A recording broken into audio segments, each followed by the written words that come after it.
2-3दा असं निवडणुकीचं मतदान झाल्यानंतर एका हॉटेलमध्ये चांदूरच्या 3-4 जण बसले होते. त्यांनी सांगितलं की बच्चू कडू का गेम करणार. ते कार्यकर्त्यांना ऐकलं. ते आम्ही रिपोर्टमध्ये हे केलेलं आहे. नंतर अचलपूरला भाजी विकत असताना घेत असताना एक तिथं म्हटलं का बच्चू कडूचा आनंदी घेऊन आण.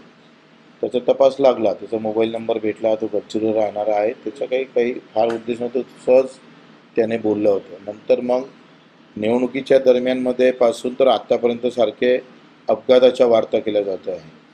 आणि मला सुद्धा कार्यकर्त्याकडून फोन येते, बच्चू तुमचा अपघात झाला का? बरं माझं चांगलं आहे म्हणजे आत्तापर्यंत 30-35 वेळा कॉलमध्ये आले असेल. तर आणि दिनेश बुबना सुद्धा त्याची गाडी फोडण्यात आली.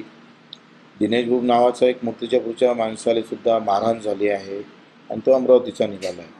तर एकंदरीत या सगळ्या गोष्टीवर मला वाटतं चौकशी झाली पाहिजे. नेमकं त्याच्या मागचा काय हेतू आहे हे तपासला पाहिजे. याच्यासाठी आम्ही तक्रार केली.